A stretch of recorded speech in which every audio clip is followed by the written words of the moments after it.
Une salle de bain est une pièce que nous allons utiliser fréquemment. Il y aura de l'humidité et c'est la raison pour laquelle cette pièce va réclamer toute notre attention. Dans cette série d'épisodes, nous allons faire une salle de bain à partir d'une pièce complètement vide. À quelques détails près, les murs sont finis, nous nous occuperons de ces détails dans cet épisode. On va également s'occuper du WC suspendu et du bac de douche. Nous allons d'abord vous montrer comment finir le logement autour de la fenêtre. Vous avez intérêt à placer votre plaque de plâtre un peu par-dessus la fenêtre. Vous pourrez ainsi réaliser à l'aide de votre cadre en bois l'ouverture dans vos plaques de plâtre. Sciez du milieu vers le bord. Faites ceci en haut comme en bas. Ensuite, vous coupez le carton par l'arrière et vous pouvez casser la plaque. Coupez donc le carton à l'avant et votre fenêtre sera libre pour poursuivre la finition.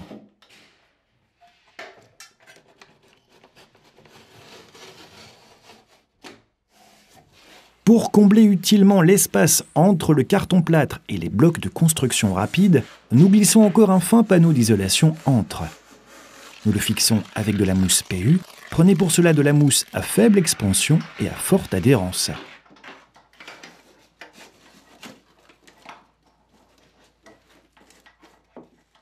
La salle de bain est une pièce humide. Pour la tablette de la fenêtre, je vais utiliser du MDF vert qui est hydrofuge. Nous fixons le MDF avec de la mousse PU. Cela nous permet d'éviter les vis et les trous de vis à reboucher par la suite.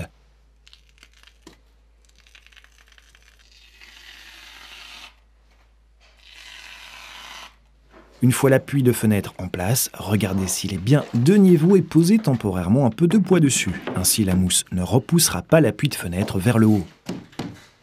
Vous couvrez d'abord les côtés de carton-plâtre. Pour cela, nous prenons un panneau un peu plus fin. Il ira ainsi dans les ouvertures à côté de la fenêtre. Ces panneaux sont spécialement prévus pour assurer une finition. Avant de les fixer, vérifiez d'abord si un placo-plâtre passe encore au-dessus. Vous devez encore recouvrir le dessus du logement.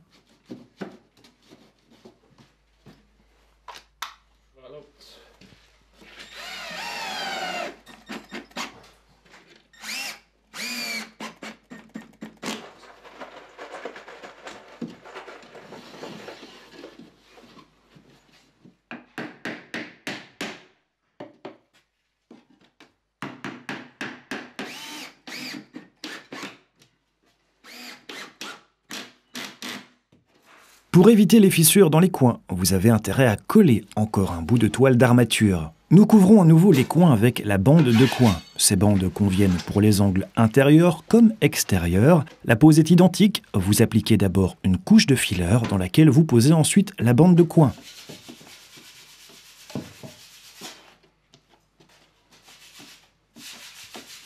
Cette fois encore, vous coupez les bouts vers l'intérieur, ainsi ils ne risqueront pas de se chevaucher.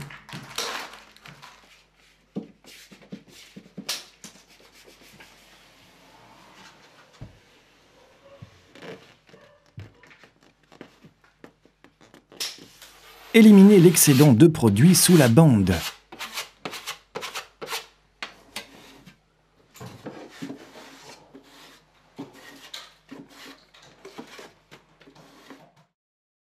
Il est important aussi que les pointes de la bande de coin se touchent bien. Vous obtiendrez ainsi une belle transition.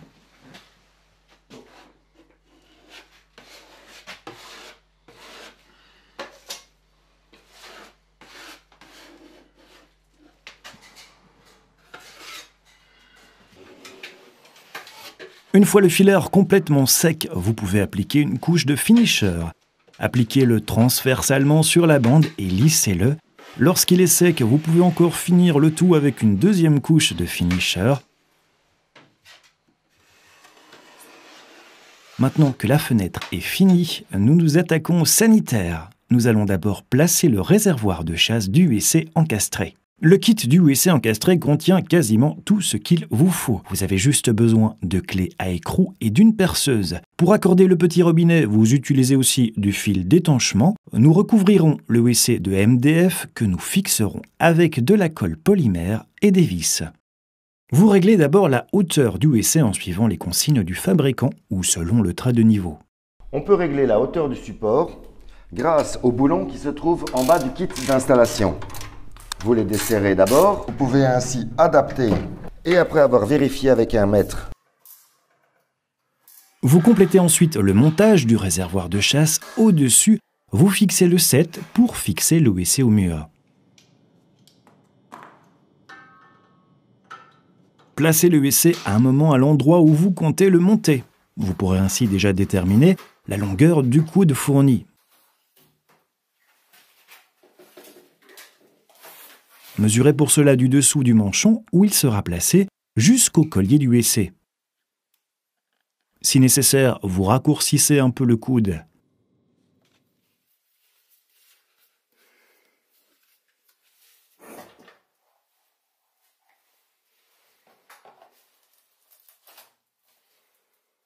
Glissez le coude dans le manchon, mais ne le poussez pas encore tout à fait jusqu'en bas. Remettez d'abord le réservoir de chasse en place. Vous pouvez à présent indiquer où vous devez forer pour fixer le WC. Regardez aussi si tout est bien de niveau et vérifiez également si le WC se trouve à une distance égale du mur. Vous pourrez encore l'ajuster par la suite, mais si vous partez déjà correctement, vous serez déjà bien avancé. Une fois les points indiqués, vous pouvez forer.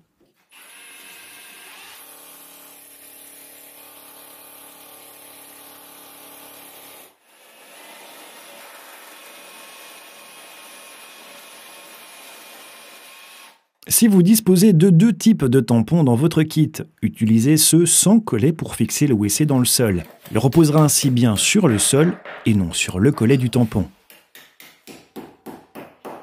Vous utilisez ensuite les tire-fonds fournis pour fixer le cadre.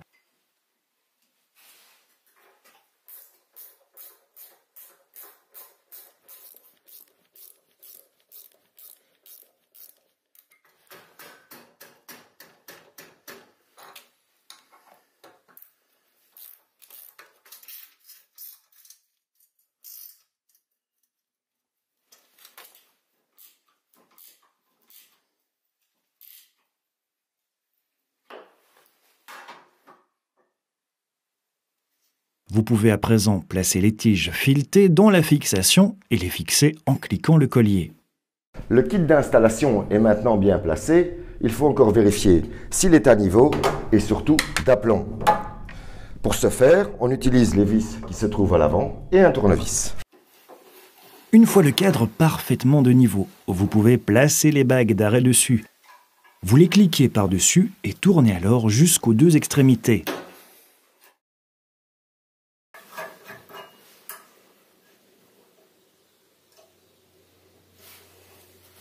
Placez ensuite la plaque de montage pour la commande et les tiges filetées en dessous. C'est là que viendra le WC tout à l'heure.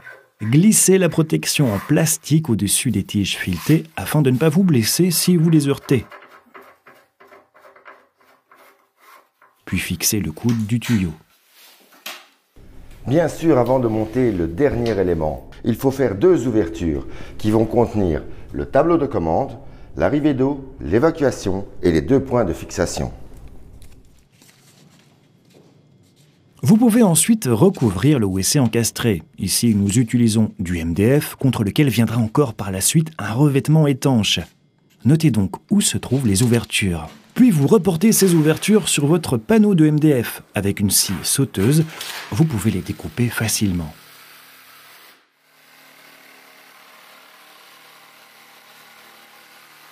Vous fixez à présent les panneaux de MDF avec des vis au mur et avec du mastic polymère au réservoir de chasse.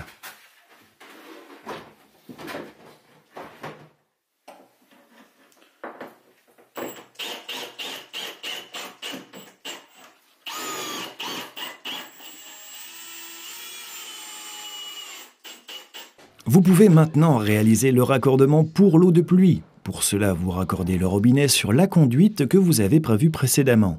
Vous montez d'abord le petit robinet fourni sur le raccord. L'étanchéité est assurée ici avec de la corde d'étanchement. Tournez bien les 2 parties l'une sur l'autre.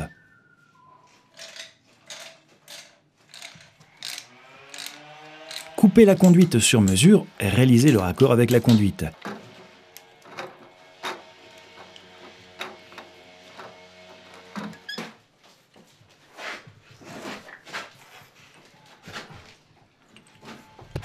Ici, nous avons placé notre système avec des bagues d'étanchéité et des raccords à sertissage. Le raccord est donc réalisé ici aussi de cette manière, et sur debit.be, vous pouvez par ailleurs revoir entièrement la vidéo de l'installation. Fixez ensuite le petit robinet dans le réservoir de chasse et raccordez-y le flexible. Là, l'étanchéité est assurée par des bagues en caoutchouc. Un étanchement supplémentaire n'est donc pas nécessaire. Ce ne sera pas non plus facile à faire ici. Maintenant que ceci est fait, vous pouvez fermer complètement le WC, poser un bout de MDF au-dessus et appliquer d'abord encore une couche d'enduit sur les bords du MDF avec un couteau à enduire.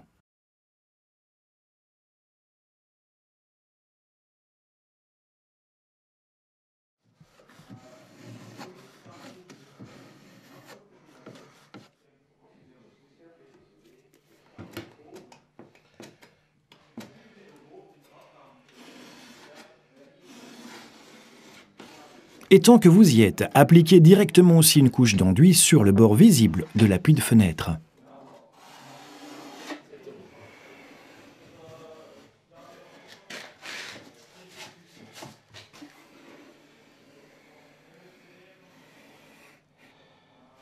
La dernière chose à faire avant de pouvoir poursuivre la finition des murs, c'est de placer le receveur de douche.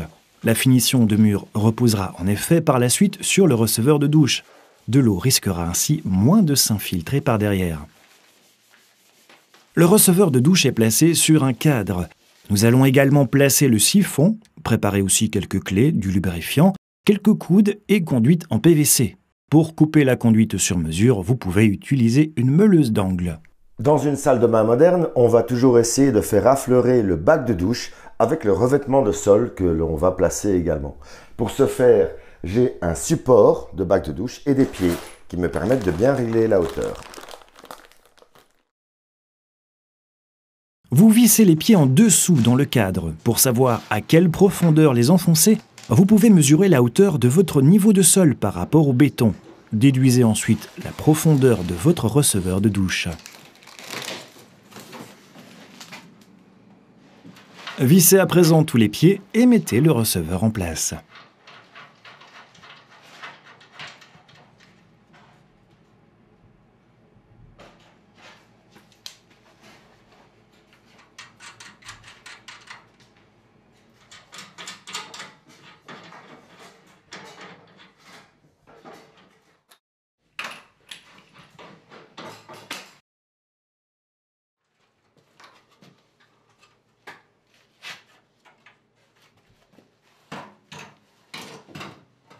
Le cadre de support du bac de douche est maintenant en place.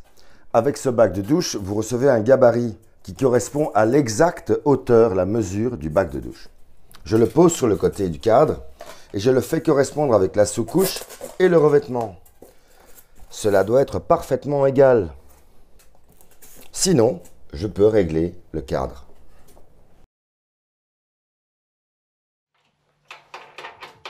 Là où cela est nécessaire, vous pouvez visser encore un peu les pieds. Vous pouvez le faire d'en haut avec une clé à 6 pans.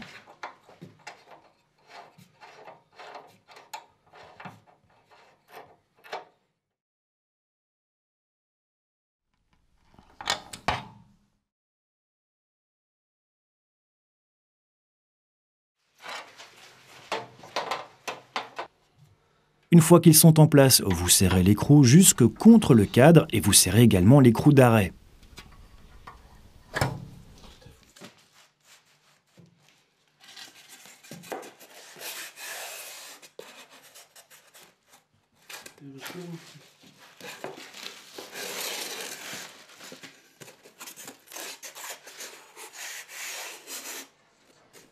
Pendant que le cadre est toujours là, vous déterminez d'abord la position de votre siphon.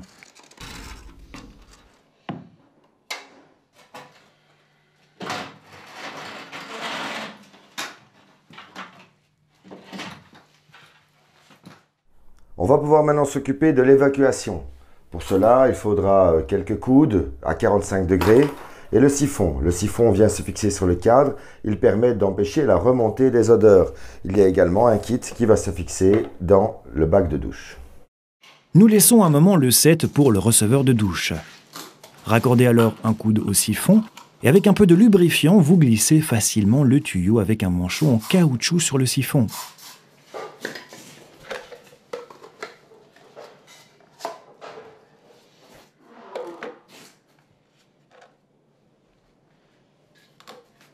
Mesurez quelle doit être la longueur de votre conduite et puis coupez-la.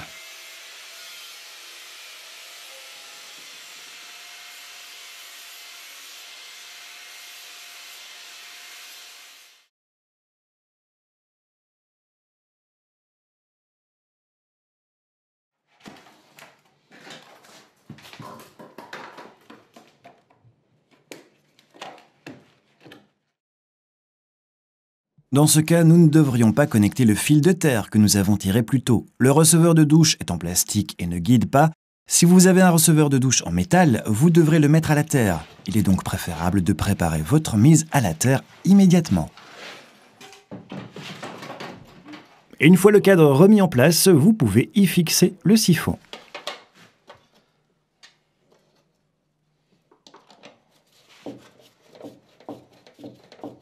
Et contrôlez à présent le siphon. Il ne doit pas fuir. Versez quelques seaux d'eau par l'évacuation et regardez s'il n'y a pas de fuite.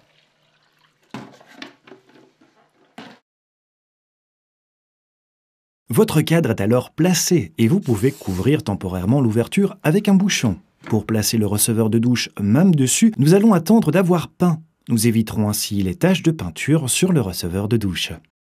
Le bâti du WC suspendu et le bac de douche sont maintenant en place. Les murs sont parfaitement finis et prêts à peindre, mais cela, vous le verrez dans le prochain épisode. Si vous souhaitez revoir cet épisode, rendez-vous sur dobit.be où vous pourrez trouver également d'autres informations de bricolage. Quant à moi, je vous dis à la prochaine fois dans le prochain épisode sur la construction de salles de bain.